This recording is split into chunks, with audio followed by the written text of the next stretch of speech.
সুপ্রিয় শিক্ষার্থীবৃন্দ, আসসালামু আলাইকুম ওয়া রাহমাতুল্লাহি ওয়া বারাকাতুহু। আশা করি তোমরা সকলে ভালো আছো। আমি আলহামদুলিল্লাহ ভালো আছি। নিয়মিত অনলাইন ক্লাসে তোমাদেরকে আবারও স্বাগত।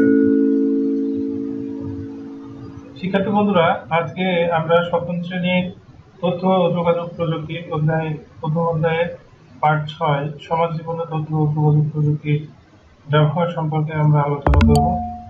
শিক্ষার্থী বন্ধুরা, আজকে আমরা বর্তমান সময়ে সমাজ জীবনে কিভাবে তথ্য এবং যোগাযোগ প্রযুক্তির ব্যবহার হচ্ছে, এই তথ্য এবং যোগাযোগ প্রযুক্তি ব্যবহারের মাধ্যমগুলো আমরা বিস্তারিত আলোচনা করব। চলো আমরা মূল ক্লাসে যাই।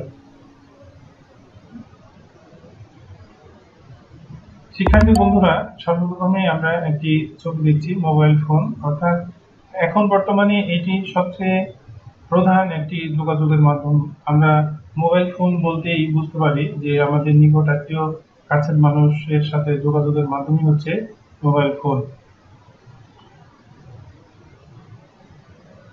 শিক্ষার্থী বন্ধুরা, আমরা আরেকটি বিষয় নিয়ে আলোচনা করি। তোমরা দেখছো যে ইমেইলটা কি? আসলে প্রথম দিকে যখন এই তথ্য যোগাযোগ প্রযুক্তি বিস্তার লাভ করছিল না, তখন মানুষ কিন্তু হাতে লিখে বিভিন্ন ধরনের চিঠি, আবেদনপত্র বা অফিসিয়াল কোনো কাগজপত্র পোস্ট অফিসের মাধ্যমে ডাক যোগে এক স্থান থেকে অন্য স্থানে পাঠাতো, এবং এটা অনেক সময় সাপেক্ষের বিষয় ছিল।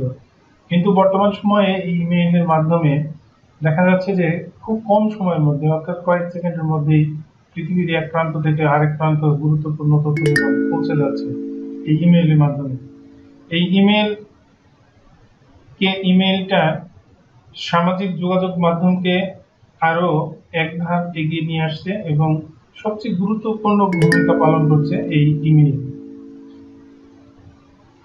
আর এখন থেকে তথ্য যোগাযোগ প্রযুক্তি অর্থাৎ আইসিটি সামাজিক চাহিদা পূরণের ব্যাপারগুলোকে নিয়ে এসেছে হাতের মুঠোয়। আইসিটির পরিচালিত হাতিয়ারগুলোর পাশাপাশি এখন ইন্টারনেটে সামাজিক যোগাযোগ অনেক জনপ্রিয় ওয়েবসাইট তৈরি হয়েছে, যা সামাজিক কর্মকাণ্ডের সহজ করার জন্য সুযোগ সুবিধা তৈরি করে দিচ্ছে। এই ওয়েবসাইটের মধ্যে ইমেইলও একটি মাধ্যম। চলো আমরা দেখি সমাজ জীবনে তথ্য ও যোগাযোগ প্রযুক্তি কিভাবে ব্যবহার হচ্ছে, আমরা বিস্তারিত আলোচনা করি। শিক্ষার্থী বন্ধুরা, আজকে আমরা যা শিখব তা হচ্ছে তথ্য ও যোগাযোগ প্রযুক্তি কি তা বলতে পারবো, সমাজ জীবনে তথ্য ও যোগাযোগ প্রযুক্তি ব্যবহারের ক্ষেত্র চিহ্নিত করতে পারবো, তথ্য ও যোগাযোগ প্রযুক্তি ব্যবহারের গুরুত্ব ব্যাখ্যা করতে পারবো। শিক্ষার্থী বন্ধুরা, আমরা এখানে মোটামুটি তিনটি ছবি দেখতে পাচ্ছি। প্রথমটি হচ্ছে মোবাইল, দ্বিতীয়টি হচ্ছে ল্যাপটপ, আর একটা হচ্ছে ইমেল। আমরা মোবাইল এবং ল্যাপটপ ব্যবহার দুটির মাধ্যমে আমরা ইমেল পৌঁছাতে পারি, কারণ আমাদের এখন বর্তমানে মোবাইল ফোন এমন একটি বিষয় হয়ে দাঁড়িয়েছে যে আমরা যে কোনো অবস্থায় থেকেই আমরা যে কোনো ভাবে যোগাযোগ করতে পারি। ল্যাপটপ দিয়েও আমরা ইমেল ব্যবহার করতে পারি এবং আমরা মোবাইল ফোনের মাধ্যমেও ইমেল ব্যবহার করতে পারি। আমরা বিভিন্ন ধরনের অকেশনে, বিভিন্ন ধরনের উৎসবে আমরা বিভিন্নভাবে আমরা এই মাধ্যমগুলো ব্যবহার করে জরুরি প্রয়োজনগুলো মেটাতে পারি। অর্থাৎ আমরা যেমন অফিসিয়াল কর্মজীবন এবং বাস্তবতা এবং কোনো অনুষ্ঠানের ক্ষেত্রেও কিন্তু আমরা এই মাধ্যমগুলো ব্যবহার করে থাকি। তো শিক্ষার্থী বন্ধুরা, আমরা এখানে যে ছবিটি দেখছি এটি হচ্ছে ল্যাপটপ, অর্থাৎ হচ্ছে বর্তমান সমাজ জীবনে মোবাইলের পাশাপাশি ল্যাপটপ এবং ডেস্কটপ অর্থাৎ হচ্ছে কম্পিউটার অনেক গুরুত্ব পালন করছে। এটি হচ্ছে সমাজ জীবনের আরেকটি যোগাযোগের হাতিয়ার।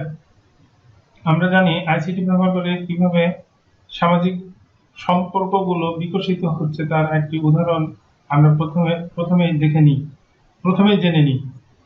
শিক্ষার্থী বন্ধুরা, আমরা সর্বপ্রথম আমরা বলতে পারি বিভিন্ন ধরনের অনুষ্ঠানাদির ক্ষেত্রে আমরা যেমন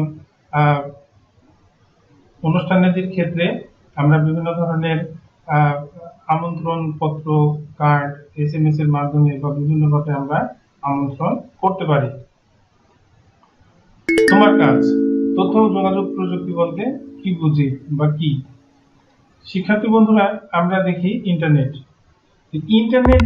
বিষয়টা কি? ইন্টারনেটটা হচ্ছে এমন একটি বিষয়, ইলেকট্রনিক্স একটি মাধ্যম, যে মাধ্যমে আমরা এক স্থান থেকে পৃথিবীর অন্য স্থানে বিভিন্ন তথ্য অনায়াসে পৌঁছে দিতে পারি। তা হচ্ছে আমাদের অফিসের কাজ, দরখাস্ত, আমাদের কোনো শিক্ষাগত কোনো কাগজপত্র, অথবা আমাদের হয়তো কোনো আমন্ত্রণপত্র, সবকিছুই কিন্তু আমরা এই ইন্টারনেট ব্যবহার করেই আমরা করতে পারি। অর্থাৎ ইন্টারনেট হচ্ছে একটি মাধ্যম। ইন্টারনেট ব্যবহার করে আমরা ইমেল পাঠাতে পারি, ইন্টারনেট ব্যবহার করে আমরা যে কোনো তথ্য পাঠাতে পারি, ইন্টারনেট ব্যবহার করেই আমরা পৃথিবীর এক প্রান্ত থেকে আরেক প্রান্তে আমরা গুরুত্বপূর্ণ কোনো ডকুমেন্ট, ফাইল ট্রান্সফার করতে পারি। ইন্টারনেট ছাড়া এইগুলো কোনোটাই সম্ভব নয়। অর্থাৎ ইন্টারনেট হচ্ছে সমাজ জীবনের তথ্য ও যোগাযোগ প্রযুক্তিকে ত্বরান্বিত করার একটি মাধ্যমই হচ্ছে ইন্টারনেট। ইন্টারনেট ছাড়া আমরা এই সবকিছুই কল্পনা করতে পারবো না। অর্থাৎ ইন্টারনেট সবচেয়ে বেশি গুরুত্বপূর্ণ ভূমিকা পালন করছে এই সমাজ জীবনের তথ্য ও যোগাযোগ প্রযুক্তি ব্যবহারের ক্ষেত্রে। তাহলে ইন্টারনেট ব্যবহার করে আমরা কি কি সুযোগ সুবিধা গ্রহণ করছি? ইন্টারনেট ব্যবহার করে আমরা যা করছি, দেখো তুমি একটা ছবি দেখতে পাচ্ছ, ই কার্ড। অর্থাৎ কোনো অনুষ্ঠানের আমন্ত্রণের ক্ষেত্রে আমরা কাগজের আমন্ত্রণ পত্র পাঠাই, কিন্তু কাগজের আমন্ত্রণ পত্র যখন কাগজের এই কার্ডটি প্রয়োজন শেষ হয়ে যায়, তখন কিন্তু এটি ফেলে দেওয়া হয়, যা পরিবেশের ক্ষতি হয়, পরিবেশ দূষণ করে। কিন্তু এই ই কার্ডটি আমরা খুদে বার্তা হিসাবে একজনের কাছ থেকে আরেকজনের কাছে পাঠাতে পারি। যখন আমরা এই কার্ডটি পাঠাই, তখন কিন্তু এটি পরিবেশ বান্ধব, এটি পরিবেশের ক্ষতি করে না। এটা যেমন দেখতে চমকপ্রদ হয়, আকর্ষণীয় হয়, তেমনি সুন্দর হয়, যা পরিবেশের ক্ষতি করে না। তাহলে এই খুদে বার্তাটি আমরা পাঠাতে পারি ইমেইলের মাধ্যমে, মুঠোফোনের মাধ্যমে বা এসএমএস এর মাধ্যমে আমরা এই আমন্ত্রণগুলো পাঠাতে পারি। আমার এই বিশেষ দিবসে আমরা এই শুভেচ্ছা কার্ডও আমরা পাঠাতে পারি। তাহলে আমরা এটাকে আমরা বলতে পারি ই কার্ড। ই কার্ড হচ্ছে সেটি যেটি ইমেলে পাঠাতে পারো। তোমরা ইচ্ছা করলে কিন্তু ই কার্ড মোবাইলে ইন্টারনেটের মাধ্যমে বা ডেস্কটপ বা ল্যাপটপের মাধ্যমে আমরা ইন্টারনেটের মাধ্যমে আমরা এইগুলা প্রেরণ করতে পারি। তবে শিক্ষার্থী বন্ধুরা, আমরা জানি যে যদি কোনো আমন্ত্রণ পত্র পাঠানো হয় তাকে বলা হয় ই কার্ড, এবং এই খুদে বার্তাটি পাঠানো হয় এসএমএস এর মাধ্যমে। তবে সবচেয়ে বেশি জনপ্রিয় মাধ্যম হচ্ছে এটি পাঠানো হয় ইমেইলের মাধ্যমে। তো শিক্ষার্থী বন্ধুরা, আমরা ই কার্ড কিন্তু তৈরি করতে পারি সফটওয়্যারের মাধ্যমে।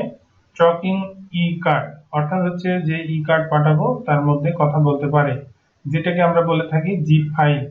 অর্থাৎ যেটা অ্যানিমেশন হয় এবং নড়াচড়া করে, এই ধরনের আমরা কার্ডও পাঠাতে পারি। তো শিক্ষার্থী বন্ধুরা, এর পাশাপাশি ইন্টারনেট ব্যবহার করে আমরা আরো কিছু করতে পারি। তা হচ্ছে আমরা ইন্টারনেট ব্যবহার করে শিক্ষণীয় কিছু আহ, বিষয় আমরা দেখতে পারি। তো এই শিক্ষণীয় বিষয়টি হচ্ছে আমরা কিভাবে দেখি?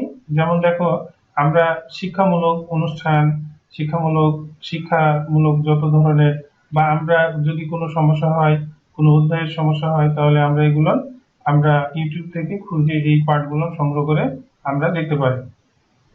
তো শিক্ষার্থী বন্ধুরা, আমরা এই সবগুলো এই একই রকম সাইটের মাধ্যমে আমরা ইন্টারনেটের মাধ্যমে দেখতে পারি, যেমন pikasa.com, google.com এর মাধ্যমে, অথবা www.youtube.com এর মাধ্যমে। তো শিক্ষার্থী বন্ধুরা, এর পরবর্তীতে আমরা দেখি। তাহলে তোমার কাজ হচ্ছে সমাজ জীবনের তথ্য ও যোগাযোগ প্রযুক্তি দুইটি ক্ষেত্র লিখো। এই দুইটি ক্ষেত্র তুমি লিখে রাখবে, যখন স্কুল খুলবে আমি তোমার দুটি অ্যাসাইনমেন্ট দেখবো। অথবা তোমরা ক্লাস শেষেই তোমরা হোয়াটসঅ্যাপে তোমরা গ্রুপে এই ক্ষেত্রগুলো লিখে পোস্ট করবে, আমি দেখবো ইনশাল্লাহ। তো শিক্ষার্থী বন্ধুরা, আমরা এখন পর্যন্ত যা নিয়ে আলোচনা করলাম তা হচ্ছে ইমেলের মাধ্যমে সামাজিক যোগাযোগ সহজ হবে।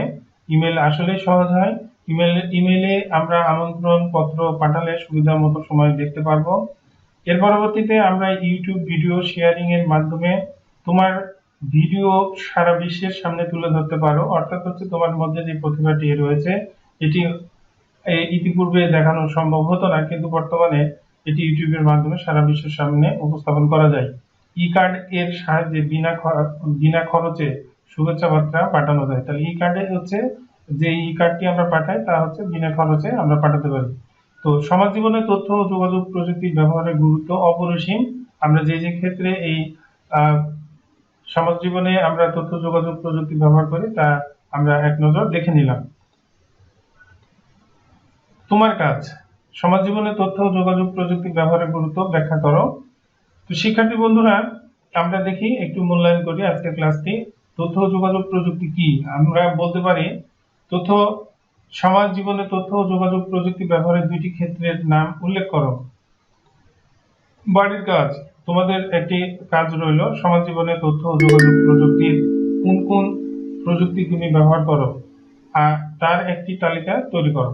আমরা প্রতিনিয়তই সমাজ জীবনে ব্যক্তিগত জীবনে তথ্য ও যোগাযোগ প্রযুক্তি ব্যবহার করছি, তার মধ্যে কিছু তুমি এটা তালিকাটি তৈরি করে রাখবে অ্যাসাইনমেন্ট হিসেবে।